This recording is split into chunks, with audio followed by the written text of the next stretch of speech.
అందరికీ నమస్కారం అండి.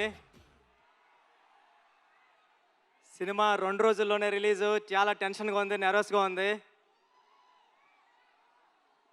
ఇక్కడికి వచ్చిన మంత్రి గారికి, దుర్గేష్ గారికి, ఎంపీ చిన్ని గారికి థ్యాంక్ యూ సార్. మీ సపోర్ట్‌తో చాలా గ్రాండ్‌గా జరుగుతుంది function. Thank you sir. Thank you so much. నా చేతులు, కాళ్ళు వణుకుతున్నాయి నిజంగా చెప్తున్నా. మాట్లాడేసిందంతా పెద్దోళ్ళు మాట్లాడేశారు. కానీ చెప్తా, 5 సంవత్సరాల తర్వాత, ఉప్పెన తర్వాత 5 సంవత్సరాల తర్వాత మళ్ళీ ఇంకో సినిమా చేశాను నేను. ఉప్పెనకి నేషనల్ అవార్డు వచ్చింది, చాలా డబ్బులు వచ్చాయి ప్రొడ్యూసర్ గారికి, నాకు కూడా. ఇన్ని సంవత్సరాల టైం ఎందుకు తీసుకున్నారా అంటే అది ఓన్లీ పెద్ది సినిమా కోసం తీసుకున్నా. ఇక్కడే ఉప్పెన టైంలో నాకు విజయవాడలో చాలా మంచి అనుబంధం ఉంది. ఒక్క నిమిషం మాట్లాడేస్తాం, ఫటఫట్లాడతా. చరణ్ సార్ వచ్చేస్తారు నెక్స్ట్.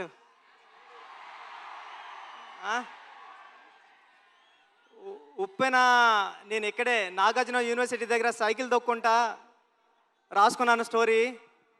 నేను ఫాదర్ అవుతున్నానని డాక్టర్ గారు చెప్పింది కూడా విజయవాడలోనే. ఆ దుర్గామాత బ్లెస్సింగ్స్ నాకు ఎప్పుడూ ఉంటాయని కోరుకుంటున్నాను. చరణ్ సార్, నేను ఉప్పెన అయిపోయిన తర్వాత ఎవరితో సినిమా చేయాలని టెన్షన్లో తిరుగుతూ ఉంటే నన్ను మీ దగ్గరికి తీసుకొచ్చారు మా గురువుగారు సుకుమార్ గారు. థ్యాంక్ యూ సుక్కు సార్, నన్ను చరణ్ సార్ దగ్గర కూర్చోబెట్టినందుకు తీసుకెళ్ళి. అంటే నాకు ఉప్పెన మెగాస్టార్ చిరంజీవి గారు ఇస్తే పెద్ది రామ్ చరణ్ గారు ఇచ్చారు.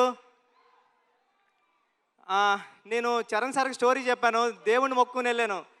ఒక్క కరెక్షన్ కూడా చెప్పకుండా, స్వామి దత్తాత్రేయ స్వామి ఇది ఓకే చేస్తే నీకు రుణపడిపోతానని. చరణ్ సార్ ఒక్క కరెక్షన్ కూడా చెప్పలేదు.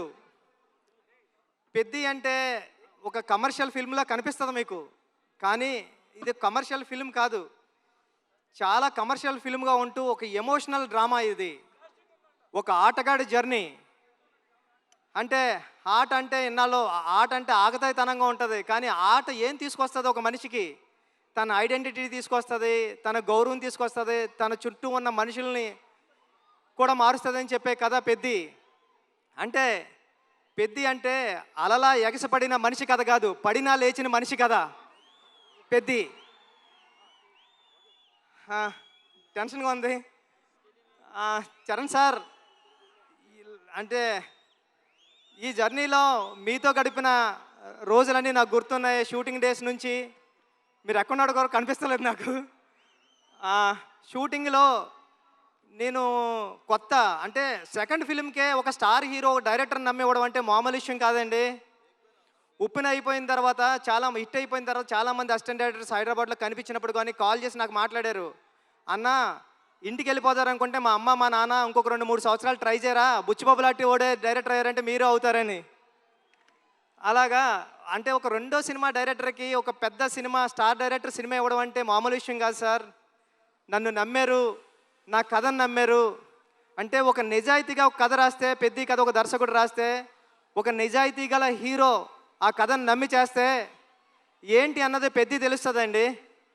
పెద్ద నేను రోజు చూస్తున్నా, ఇప్పటికి నేను 50 టైమ్స్ నుండి 100 టైమ్స్ చూసా. పెద్ద చూసిన ప్రతిసారి సెకండ్ హాఫ్లో లాస్ట్ 40-50 నిమిషాలు నేను ఎమోషనల్ అయిపోతా, నా కళ్ళంటే నీళ్ళు వస్తాయి.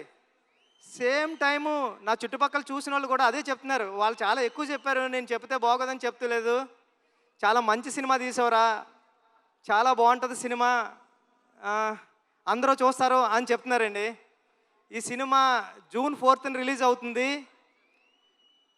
ఫ్యామిలీస్తో వెళ్ళండి, మీ కిడ్స్ని తీసుకుని వెళ్ళండి. అంటే పెద్ది అంటే ఒక ఆటంకం వస్తే ఆగిపోయే కుర్రోడి కథ కాదు, ఎన్ని ఆటంకాలు వచ్చినా ముందుకు సాగే కుర్రోడి కథ. నేను 9th క్లాస్లో ఉన్నప్పుడు చదువుకున్నా, పట్టుదల ఉంటే సాధించలేనిది లేదని. 10th క్లాస్ నాన్ డీటెయిల్లో ఉండేది. అలాగ పట్టుదల ఉంటే ఏమి సాధించవచ్చు అంటే చాలా ఇన్స్పిరేషనల్ స్టోరీ పెద్ది జర్నీ. పెద్దిగాడికి ఈ విజయం చాలా ఈజీగా దక్కలేదు, చాలా స్ట్రగుల్తోనే విజయం సాధించాడు పెద్దిగాడు. కానీ ఆ సాధించిన విజయం ఎలా ఉంటుంది అన్నది రేపు పెద్ది థియేటర్లో చూద్దరు. కానీ థ్యాంక్ యూ చరణ్ సార్, నన్ను నమ్మినందుకు, నాకు ఈ సినిమా ఇచ్చినందుకు. మిమ్మల్ని లైఫ్లో ఎప్పటికీ మర్చిపోను, మీకు రుణపడి ఉంటా సార్ ఎప్పటికీ. Thank you sir, thank you. Janhvi madam, thank you. ఈ సినిమాకి మేమందరం మట్టిలో రస్టిక్గా ఉంటే మీరు తీసుకొచ్చి కలర్ యాడ్ చేశారు. మీ మదర్కి మేమందరం పెద్ద ఫ్యాన్స్. మీ పర్ఫార్మెన్స్ ఎలా ఉంటుందంటే ఒక్కొక్క సీన్లోని ఒక మగరాయిల్లాగా ఉంటుంది, ఒక హీరోయిజం ఉంటుంది మీ పర్ఫార్మెన్స్లో. ఈ సినిమాలో చాలా మంచిగా యాక్ట్ చేశారు. ఈ అచ్చియమ్మ క్యారెక్టర్ని కూడా మర్చిపోవడం అంత ఈజీ కాదు. క్లైమాక్స్లో మీరు చేసే ఆ పెర్ఫార్మెన్స్ కానీ అన్నీ. Satish sir, thank you so much. ఇంత పెద్ద సినిమాని నమ్మి ఏ రోజు ఒక మాట అనకుండా నన్ను ఒరే నువ్వు చేసుకోపో అన్నారు.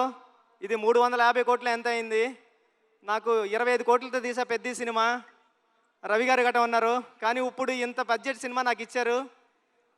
నేను జాగ్రత్తగానే చేశానని నమ్ముతున్నా, ఎందుకంటే మీరు ఎప్పుడు నవ్వుతానే స్మైల్తోనే ఉన్నారు. Thank you sir, thank you so much. Jagapathi Babu గారు, అంటే హీరో గారిలో రామ్ చరణ్ గారిని ఎలాగా నమ్ముతారో దీంట్లో అప్పల సూర్య అనే క్యారెక్టర్ ఉంటుంది. అది చాలా చాలా మంచి క్యారెక్టర్ అండి. అప్పల సూరి ఫస్ట్ హాఫ్లో అప్పల సూరిని హీరో గారిని ఎంత బరువైన హృదయంతో మోస్తారో అప్పల సూరి క్యారెక్టర్ని కూడా అంతే బరువైన హృదయంతో మోస్తారు. అప్పల సూరి సీన్స్ వచ్చినప్పుడు మీ కళ్ళంటే నీళ్ళు తిరగకపోతే నా పేరు బుచ్చిబాబు సానాయ్ కాదు. దివ్యంద్ గారు, love you so much brother. మీ మిర్జాపూర్ సినిమాకి నేను పెద్ద ఫ్యాన్, మీరు రైల్వే మ్యాన్ కానీ అని. Thank you so much sir. మీరు దీంట్లో పెద్దలో పార్ట్ అయినందుకు, ఆన్ బోర్డ్ అయినందుకు thank you so much sir. మీరు చాలా super actor. Love you sir. రండి సార్. ఈ విజువల్స్ అందరూ చెప్తున్నారు, చెన్నైలో నేనుండి రెహమాన్ గారి దగ్గర ఉండి చేసినప్పుడు చెప్తున్నారు అందరూ, ర్యాండీ గారు చాలా బాగా తీశారా, పిక్చర్ అదిరిపోయింది అని. Thank you sir. నేను రాసుకున్న 10 అక్షరానికి ప్రాణం పోశారు. చరణ్ సార్ పర్ఫార్మెన్స్ అంతే నెక్స్ట్ లెవెల్లో చూపించారు. మీరు పెట్టే బ్లాగులు ఎంత బాగున్నాయంటే అది రేపు పొద్దున్న సినిమాలో ఆడియన్స్ అందరూ విట్నెస్ చేయాలని కోరుకుంటున్నా సార్. సార్ అవినాష్ కోలా గారు, థ్యాంక్ యూ. చాలా సెట్లు వేశారు, ఒక 20 సెట్లు వేశారు. వేసి చాలా మంచిగా న్యాచురల్గా తీశారు అవినాష్ కోలా గారు. ఆర్ట్ డైరెక్టర్ అవినాష్ కోలా గారికి థ్యాంక్ యూ. ఏకాంబరం గారు, కాస్ట్యూమ్ డిజైనర్ ఏకాంబరం గారికి చాలా న్యాచురల్గా తీసుకొచ్చారు, ఆయనకి thank you. A R Rahman sir, మీ చికిరి రై రై రారా హలో హలో అన్ని పాటలు హిట్. బ్యాక్గ్రౌండ్ స్కోర్ మీరు కొట్టినప్పుడు చాలా స్టైలిష్గా చాలా మాస్గా ఉంది. Love you sir. ఈ సినిమాకి మీరు మ్యూజిక్ డైరెక్టర్గా చేయడం అన్నది నా చిరకాల వాంఛ కోరిక, అది తీర్చారు. Thank you sir. Thank you so much. Charan sir, మళ్ళీ once again love you sir. మీరు లేకపోతే బుచ్చిబాబు లేడంతే. పెద్ద మీరు నాకు ఇచ్చారు. లైఫ్లో ఎప్పటికంటే నేను మాట్లాడలేకపోతున్నాను, నా చేతులు తిమ్మిరెక్కుతున్నాయి సార్. అంటే నర్వస్గా ఉంది. జూన్ 4న ఈ సినిమా వస్తుంది. మీ ఫ్యామిలీతో వెళ్ళండి, మీ కిడ్స్ని తీసుకెళ్ళండి, చాలా బాగుంటుంది. చాలా ఎమోషనల్ అవుతారు, చాలా ప్రేమిస్తారు. పెద్దిని ప్రేమిస్తారు, పెద్దిని లవ్ చేస్తారు, పెద్దితో ఆడతారు, పెద్దితో పాడతారు. పెద్ది మీ ఇంటికి వస్తాడు, మరి భలే చేశాడు రా చరణ్ గారు అని చెప్పుకుంటారు. ఒక సెకండ్ హాఫ్లో 4-5 సీన్లు ఉంటాయండి. చరణ్ సార్ పర్ఫార్మెన్స్ ఎలా ఉంటుందంటే మీ కళ్ళంటే నీళ్ళు రాకుండా ఉండవు. Charan sir thank you sir. June 4న థియేటర్స్లో కలుద్దాం, ఎమోషన్ అవుదాం. Thank you sir. Thank you so much. Thank you sir. Thank you.